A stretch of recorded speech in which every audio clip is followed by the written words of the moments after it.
মেয়েটি দেখলো নিলামে তোলা মুকুটটি পুরোপুরি কালো রঙের, দেখলেই বোঝা যায় সেটা নকল। কিন্তু তার বাবা সেটি তার মেয়ের জন্য উপহার হিসেবে কিনতে চেয়েছিলেন। মেয়েটি সঙ্গে সঙ্গে তার বাবাকে থামিয়ে দেয়। ঠিক তখনই তার বড় ভাই অনেক দাম দিয়ে মুকুটটাকে কিনে নেয়। এরপর মুকুটটি দত্তক নেওয়া মেয়ের মাথায় পরিয়ে দেয়। সে মেয়েটির সামনে সেটা অহংকার করে দেখাতে লাগলো। এরপর নিলামে এলো একটি কঙ্গন। মেয়েটির বাবা দাম বলার জন্য রেডি হয়েছিলেন, কিন্তু আবারও বড় ভাই বেশি টাকা দিয়ে সেটি কিনে নিল। শুধু তাই নয়, মেয়েটির বাবাকে নিয়ে উপহাস করতে শুরু করলো যে তার কাছে যথেষ্ট টাকা নেই। কিন্তু মেয়েটি ইতিমধ্যে বুঝে গিয়েছিল এগুলি সবই নকল। এরপর নিলামে তোলা হলো একটি নোংরা দেখতে পাথরের বিড়াল। সবাই ভাবলো এটি একবারে মূল্যহীন, কিন্তু মেয়েটি তার বাবাকে বললো তাড়াতাড়ি এটি কিনে নাও। তার বাবা দাম বলার জন্য এগোতেই দত্তক নেওয়া মেয়েটি দেখানদারির জন্য নিজের বাবাকে পাথরের বিড়ালটা কিনতে বললো। যখন তারা পাথরের বিড়ালটা পেল, তখন দেখা গেল তার চোখ দুটি জেট পাথরের তৈরি। চোখ দুটো খুলে নেওয়ার পর তারা পুরো পাথরের বিড়ালটাকে আবর্জনার মতো মাটিতে ছুঁড়ে ফেলে দিল। মেয়েটি দৌড়ে গিয়ে সেটি তুলে নিল।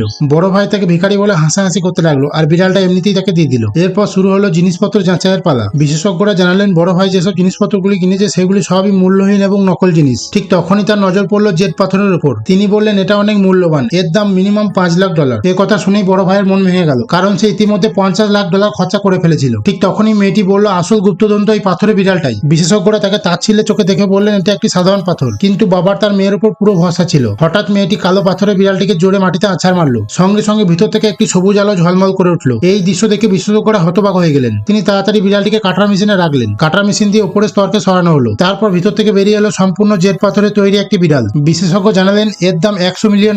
এই খবর শুনে বড় ভাই অজ্ঞান হয়ে যায়।